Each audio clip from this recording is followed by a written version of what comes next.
Ya saudara, saatnya kita melihat sorotan menarik dari Biro Kompas TV di sejumlah daerah. Kali ini kita akan menuju ke Madiun dan Malang, Jawa Timur. Sudah ada dua jurnalis Kompas TV, Amanda Lia dan juru kamera Imam Iswanto di Madiun dan juga Nadifa Rahma serta juru kamera Dedi di Malang, Jawa Timur. Namun kita sapa rekan Amanda Lia di Madiun, Jawa Timur. Amanda, silakan laporan Anda. Selamat siang Juno dan juga saudara, sejumlah informasi pilihan dari Biro Madiun Jawa Timur untuk cerita Nusantara hari ini, diantaranya adalah selama libur lebaran, volume sampah di Kota Madiun Jawa Timur meningkat hingga 10%. Didominasi sampah rumah tangga seperti plastik hingga sampah organik dengan volume mencapai 134 ton per hari.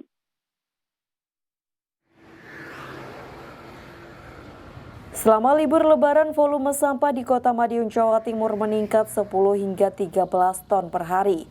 Jika hari biasa sampah terangkut sekitar 120 ton per hari, momen libur lebaran naik 10% menjadi 130 sampai 133 ton per hari. Sampah rumah tangga seperti plastik, sisa makanan hingga sampah jenis organik masih mendominasi.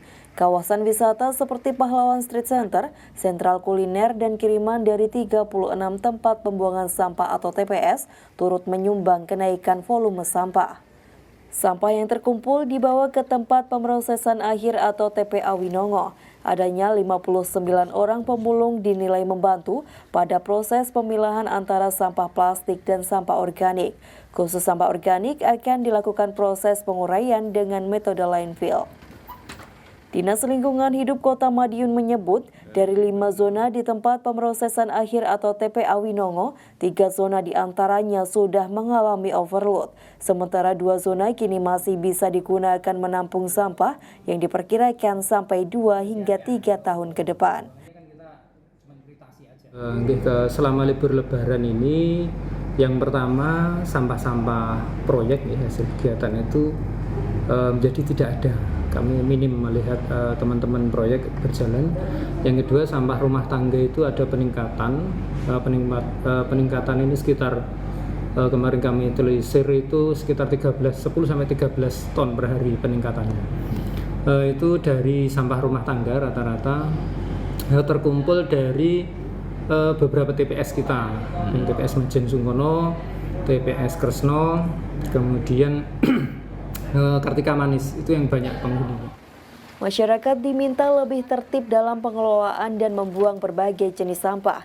Pemerintah telah menyediakan tempat pembuangan sampah atau TPS di setiap kelurahan sebelum akhirnya sampah diangkut ke tempat pemrosesan akhir. Tim Liputan Kompas TV, Madiun, Jawa Timur.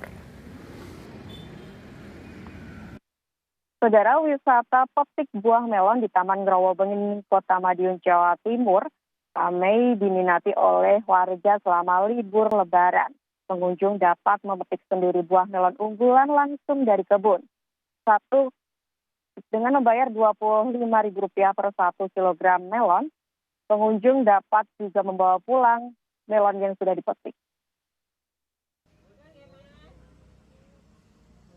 Wisata petik buah melon di kebun kawasan Growobening Edu Park, Kecamatan Taman, Kota Madiun, Jawa Timur menjadi jujukan pecinta buah.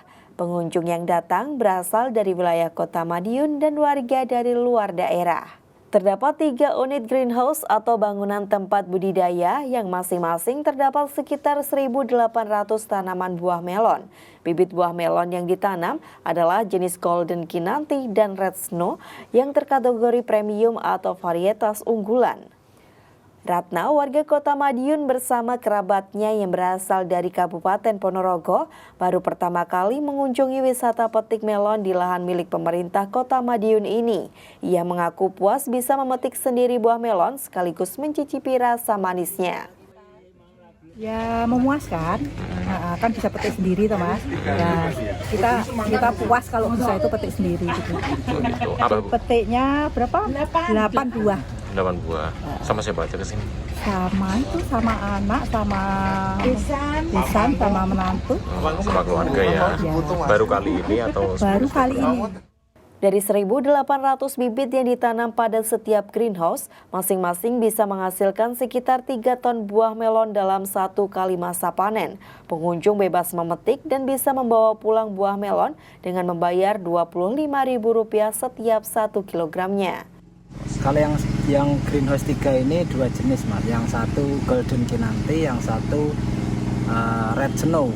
Nah, sini karena udah tua juga, udah siap panen dan kita buka wisata petik open house. Kalau antusias warga gimana, Mas? Oh, sangat antusiasnya sangat tinggi, Mas. Karena banyak yang langsung nyerbu waktu kita buka wisata petik itu, Mas. Setelah buah melon habis, selanjutnya petani akan kembali menanam bibit buah melon varietas unggulan. Untuk kemudian bisa dibuka kembali wisata petik buah melon sekitar 3 bulan yang akan datang.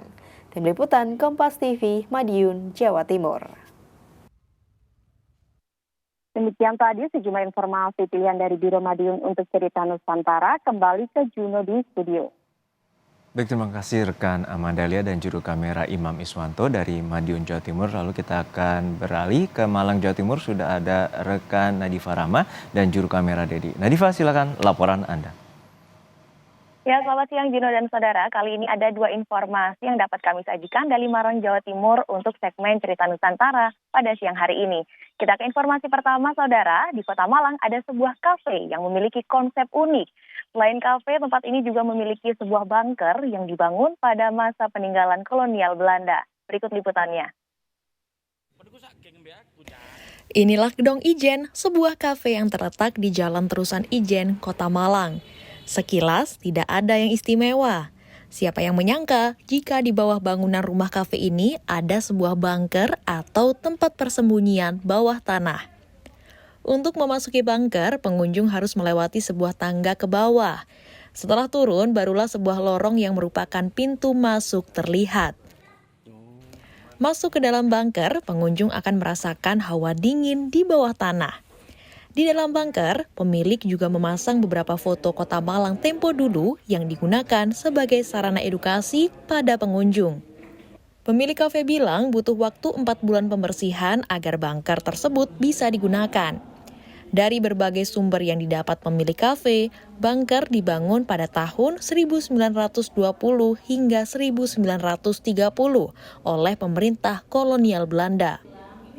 Di dalam bunker ini juga masih terdapat pintu yang diduga bisa terhubung ke bunker lain.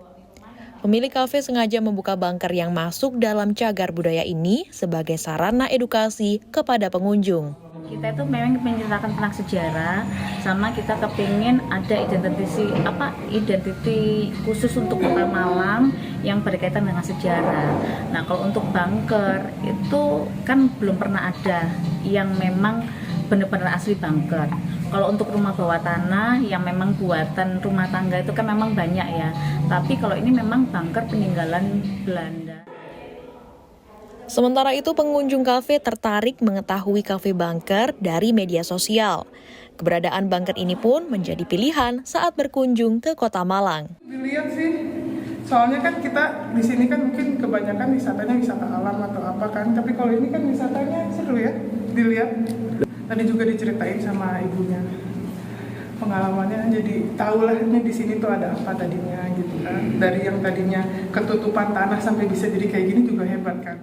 Hingga saat ini proses penambahan beberapa fasilitas penunjang terus dilakukan.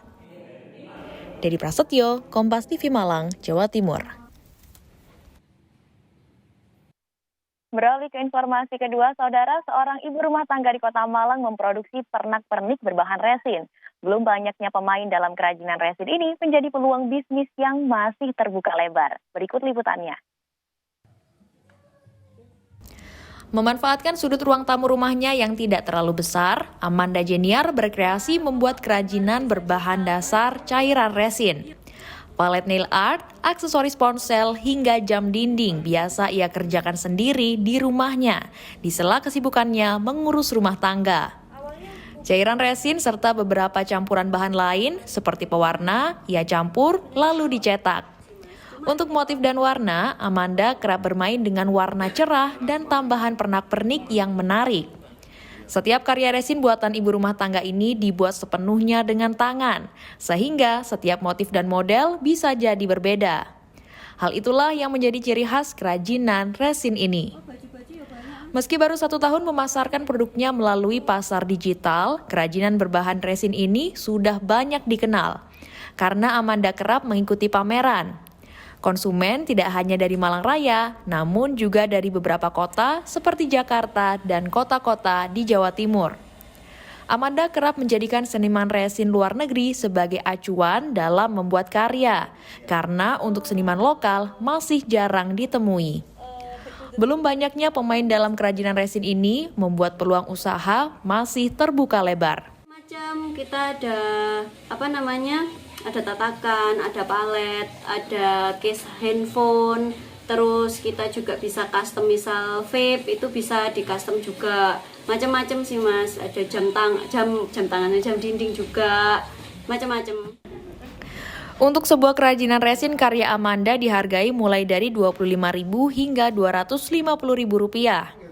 Seringkali Amanda membuat kerajinan sesuai dengan permintaan pemesan, mulai model hingga warna. Dedi Prasetyo, Kompas TV Malang, Jawa Timur.